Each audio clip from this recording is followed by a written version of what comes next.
बिस्मिल्लाहिर्रहमानिर्रहीम। अस्सलाम वालेकुम। माशाल्लाह से हमारी मटन दलीम कितनी मज़े की तैयार हुई है। मैं उम्मीद करती हूँ कि आपको मेरी ये रेसिपी बहुत ज़्यादा अच्छी लगेगी। तो चलिए चलते हैं और देखते हैं मैंने ये मटन दलीम कैसे बनाई है। 1 से 1.5 कप आप ले लें चने की दाल, 1 कप आप ले लें मूंग की दाल, येलो वाली दाल, आधा कप ले लें मूंग ऑरेंज दाल, मसूर की दाल जिसे हम कहते हैं, 1 कप आप ले लें जौ का दलिया, 1 कप आप ले लें माश की दाल धुली हुई, 1 से 1.5 कप आप ले लें चावल। इन सारी दालों को जो है वो आप अच्छी तरह धो लें और आपने गर्म पानी के साथ इन दालों को धोना है और इसे 2 घंटे के लिए आप पानी डाल के डबल ट्रिपल आप इसे भिगो दें ताकि ये जो दालें हैं अच्छी तरह नरम हो जाए। जब हम इन्हें उबालें तो ये अच्छी तरह से उबल जाएं। यहाँ पे मैंने आधा कप गंदम और आधा कप मैंने साबुत जौ लिए हैं। इन्हें मैं अलग से धो लूँगी और गर्म पानी के अंदर मैं इन्हें भिगो दूँगी। अगर हम इन्हें डायरेक्ट दालों के अंदर डालते तो इन्होंने दालों के अंदर लग जाना था और आपकी सारी दलीम जो है वो ख़राब हो जानी थी। इन्हें हम अलग से धोएंगे और हम इन्हें भिगोएंगे। यहाँ पे आप ले लें कढ़ाई, उसके अंदर डालें 2 कप ऑयल डालें और अब इसके अंदर हम डालेंगे 1 टेबलस्पून भर के साबुत गरम मसाला, जिसमें मेरे पास तेज़पात का पत्ता है, दालचीनी है, लौंगे हैं, काली मिर्ची हैं। इसको कड़का लें। यहाँ पे मैंने लिया है मटन, 1 किलो मैंने यहाँ पे मटन लिया है और मेरे पास यहाँ पे एक नली है जो मैंने लिए है।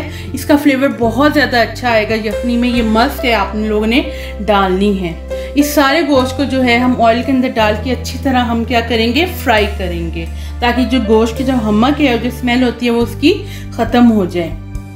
तो जी यहाँ पे जो मैं गोश्त को जो हूँ वो अच्छी तरह फ्राई कर रही हूँ।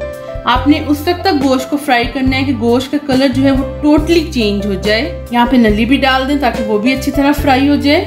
गोश्त हमारा बिल्कुल फ्राई हो गया। अब हम इसे अलग से बर्तन में निकाल लेंगे। चलें जी, गोश्त को तो हमने निकाल लिया है। अब हम इसी ऑयल के अंदर डालेंगे प्याज। मैंने 2 अदद बड़े साइज के प्याज लिए थे जिन्हें मैंने बारीक काट लिया था। प्याजों का जो कलर है वो आपने बिल्कुल भी चेंज नहीं करना, हल्का सा बस हमने इसे क्या करना है, सोते करने हैं कि इसका जो थोड़ा सा जो कच्चापन है वो ख़त्म हो जाए।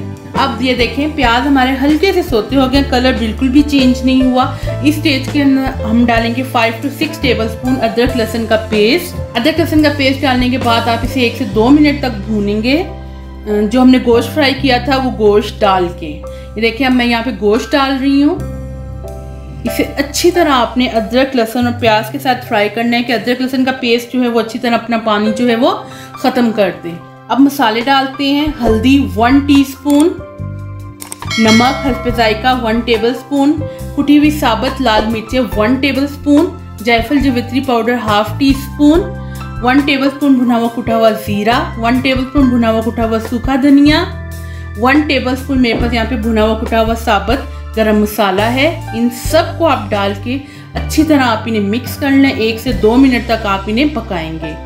1 से 2 मिनट के बाद जब मसाला हमारा पक जाए तो अब आप इसमें डालेंगे आधा कप दही का, और दही को आपने उस वक्त तक गोश्त के साथ मसाले के साथ आपने भूनना है कि दही का जो पानी है वो अच्छी तरह से खुश्क हो जाए, ऑयल जो है वो अलग हो जाए। ये देखें दही का पानी हमारा बिल्कुल खुश्क हो गया, ऑयल भी हमारा जो है वो अलग हो गया। अब इस स्टेज के अंदर हम इसके अंदर डालेंगे पानी 2 लीटर ताकि हमारा जो गोश्त है वो अच्छी तरह गल जाए। मैं इसे यहाँ पे प्रेशर कुकर के अंदर गलाऊंगी, आप चाहें तो आप इसे कढ़ाई के अंदर भी गला सकते हैं, लेकिन प्रेशर कुकर के अंदर आपने इसे 1.5 घंटे तक गलाना है ताकि ये गोश्त इतना गल जाए कि हम इसे हाथ लगाएं और वो रेशा रेशा होना शुरू हो जाए।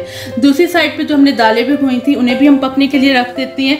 सबसे पहले हम इन्हें उबाला देंगे। उबाला आने पे दालों के ऊपर जो है वो झाग आ जाएगी। इस झाग को जो है वो आपने उतार लेना। इससे क्या होगा, दालों का जितना भी बादीपन होता है वो ख़त्म हो जाता है। फिर इसके अंदर हम डालेंगे 1 टेबलस्पून नमक और 1 टेबलस्पून भर के हल्दी। अब इसके साथ हम इन दालों को पकाएंगे। नमक और हल्दी आपने ध्यान से डालना है क्योंकि हम लोगों ने मसाले में भी डाल दिया। 2 घंटे के लिए अब हम इसे पकाएंगे हल्की आंच पे। ये देखिए 2 घंटे हो गए और हमारी सारी दालें जो हैं वो अच्छी तरह पक गई हैं। मैं आपको दिखाती भी हूँ दालें हमारी किस कदर गल गई हैं और ये आपस में यकजा हो गई हैं। लेकिन अभी इसके अंदर हमने घोटा लगाना है। ये देखें हमारी सारी दालें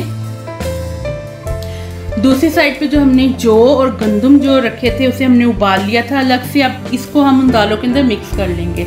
यहाँ पे हमारा गोश्त भी प्रेशर कुकर में अच्छी तरह से गल गया है। नली को हम हटा देंगे, उसके अंदर से जो मिक्स है वो हम मसाले के अंदर मिक्स कर लेंगे और ऊपर जितना भी ऑयल आया है उसे हम अलग से रख लेंगे, उतार लेंगे, ताकि जब हमारी दलीम तैयार होगी तो आखिर में हम उसके ऊपर डालेंगे। अगर आप इस स्टेज पे जो ऑयल है वो आप रिमूव नहीं करेंगे तो जब आप इसे घोटा लगाएंगे तो आपको ऑयल जो है वो सारा गायब हो जाएगा, आपको लगेगा ही नहीं आपने दलीम के अंदर जो है वो ऑयल लगाया है। यहाँ पे मैंने दालों को जो है वो अच्छी तरह घोटा लगा लिया था गंदम और जौ डाल के।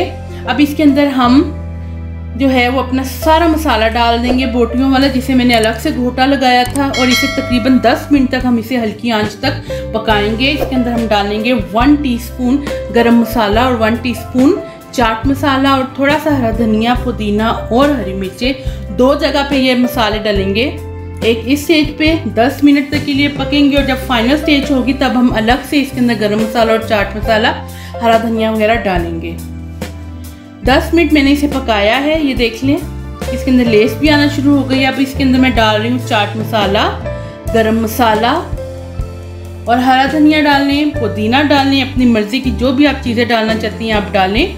जो ऊपर से हमने ऑयल निकाला था वो डालें और इसे स्लाइस कटा हुआ अदरक, प्याज, नींबू, टमाटर के साथ आप इसे गार्निशिंग करें और आप इसे इंजॉय करें। ये देखें माशाल्लाह माशाल्लाह माशाल्लाह कितनी ज़बरदस्त हमारी मटन दलीम जो है वो तैयार हुई है। मैं उम्मीद करती हूँ कि आपको मेरी ये रेसिपी बहुत अच्छी लगी होगी। अगर आपको मेरी ये रेसिपी अच्छी लगी, मेरी वीडियो को करें लाइक और चैनल को करें सब्सक्राइब, ताकि मेरी हर आने वाली नई वीडियो का नोटिफिकेशन सबसे पहले आप तक पहुँच सके। इसी के साथ मुझे दीजिए इजाज़त। अल्लाह हाफिज़।